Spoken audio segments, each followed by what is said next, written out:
welcome back to the Citizen channel. We're all staying safe and well. In the 23-24 season, we're doing a feature called I Didn't Know That looks inside the programmes home and away and comes up hopefully with some interesting facts, some oddities, a bit of humour sometimes, and an image of the day as well. So please join. We're going to look back at a home programme. We're going to look at the first Champions League programme of the season. So the bigger one, the bigger version, bigger writing, bigger version. Nothing, no more sort of pages or actual text, because it's just coincides with bigger writing. But you pay £1 more. Hey, there you go. But I had a moan about that last season. I won't moan about it again.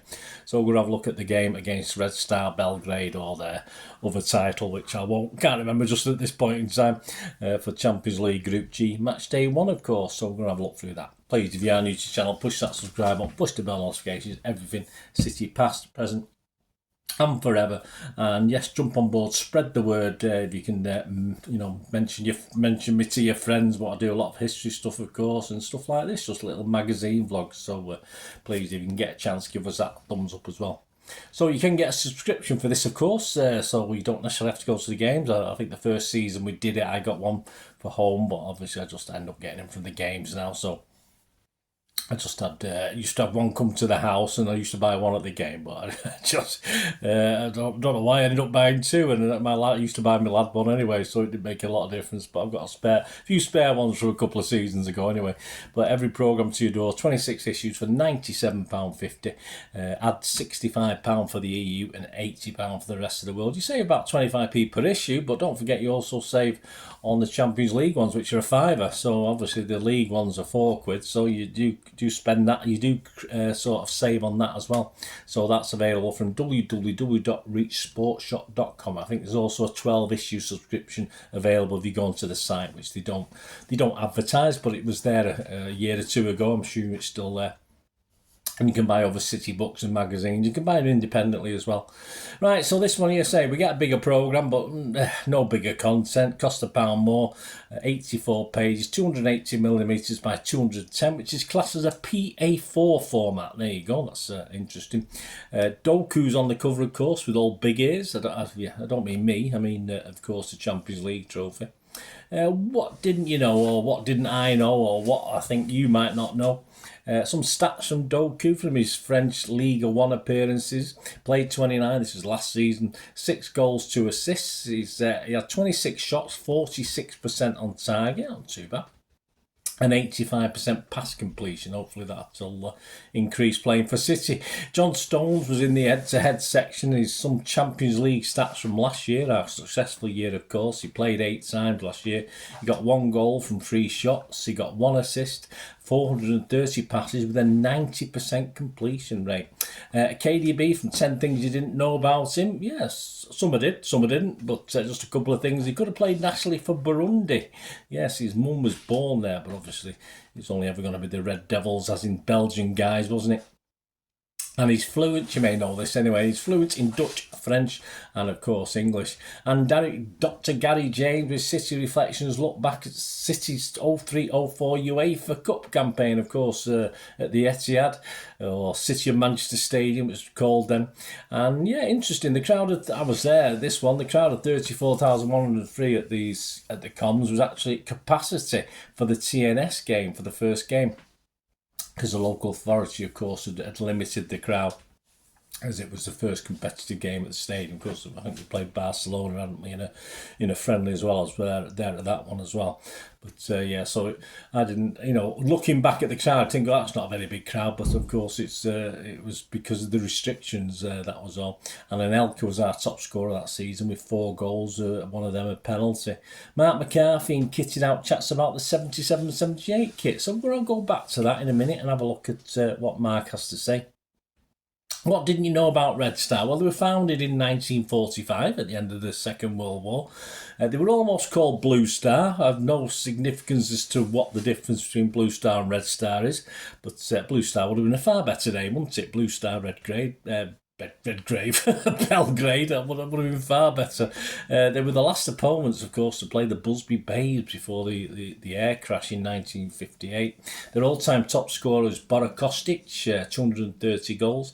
Alexander Dragovic is on the head-to-head against John Stones. He's got a 91% pass completion in last year's Europa League. So seems like a pet player, doesn't he? And he played 5 times in that Europa League. He was on loan with Leicester City for part of the 2017-18 season. He actually played against us in that Carabao Cup EFL game, if it was the EFL or Carabao. I think it was still the Carabao Cup then, wasn't it, in 2017, which he won on penalties, of course, at their place. And he was also on the end of a 5-1 defeat at the Etihad that season when we beat them with Aguero scoring 4 goals. Of course, links, we've never played Red Star before, of course, but so many links are tenuous, but who can forget the legend? I've done bits on him in my history blogs. The legend Dragoslav Stepanovic, of course, who Allison brought in to replace Asa Hartford and Gary Owen. I mean, he had been after a guy called Neeskins. If you're old as me, you'll know how good he was. But we got Dragoslav Stepanovic. He only a bit of a legend, but he only made 15 appearances for us. And he only actually made 30 appearances for Red Star as well. But yeah, that's a sort of tenuous link, as I say. Links between us and Red Star are few and far between. Yeah, the City quiz, I'll give you the answer at the end, just a little bit of fun. Question 2 asks which Serbian became a legend for City. Well, sort of. He's not got a statue. Between 2010 and 17, he had almost 250 appearances for us. So I'm sure you'll know that, but there you go. My image of the day, yeah, I'm going to go back to Dragan Stepanovic, and a little image there on his articles. He lines up in a wall along with Ray Ransom, Tony Henry, nice moustache going on, and the wonderful, not follically challenged, that's for sure, old Barry Silkman. I think he is now, if I remember rightly. But I'm sorry, Barry, if you haven't got a good head of hair now. I just got the. I sort of remember seeing a picture where you didn't, but I might be wrong. Excerpt of the day. Well, let's go back to Marc McCarthy's kitted out as he chats about the 77-78 kit. And he classes it as one of our most iconic kits from our time at Main Road. European nights under the Main Road floodlights were always highly anticipated by Blues. They hold so many fantastic memories from the Cup Winners' Cup and the UEFA Cup campaigns of the 70s, which include memorable victories over the likes of Athletic Bilbao, FC Schalke, Juventus, AC Milan. I remember them all well. Following a disappointing first ever European Cup competition when City exited the first hurdle following a 2-goal defeat to Turkish champions Fenerbahce during the 60s. Well, he's got 68-69 season. Yeah, that's be correct. Blues would then feature 5 times in the Europe between 1969-70 and 77-78. Although it'll be another 26 years before we witness again, following a fair play entry award into the 2003-04 UEFA Cup, by which time, of course, Main Road was no longer our home. During Main Road's final season hosting European football, City would entertain Belgian side Standard Liège in UEFA Cup second round first leg fixture, 27,489. Witness a brilliant 4-0 victory thanks to goals from Kidd 2, Roger Palmer, Asa Hartford. Yep, I was there.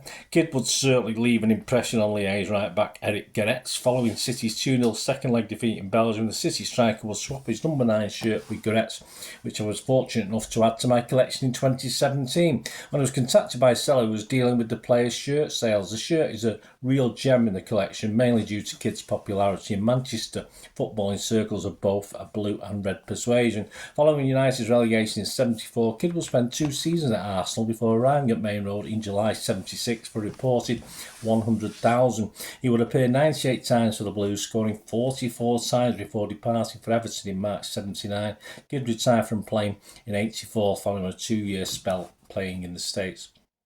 September 2009 saw him return to City as a technical development manager before being moved up to assist Roberto Mancini, Manuel Pellegrini and then Pep Guardiola before retiring from the game, aged 72 in July 2021, with 5 Premier League titles at City under his belt. Didn't do too bad, did he?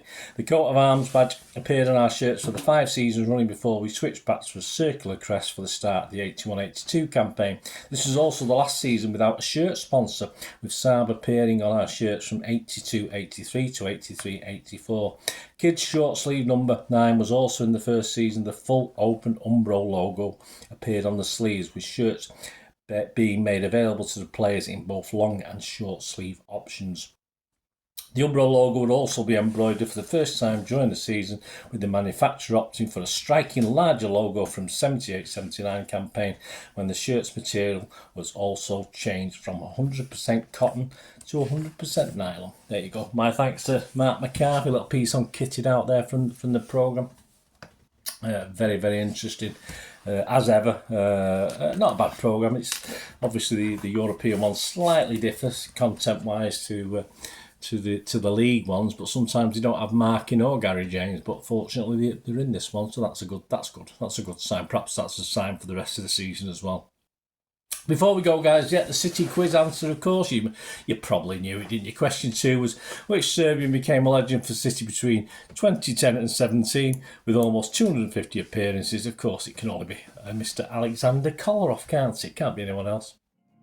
Hope you enjoyed that. I didn't know that. Look at the Champions League match-up with Red Star Belgrade. So I hope you enjoyed a look through that programme. Let me know any thoughts. Let me know any comments. Great to hear from you.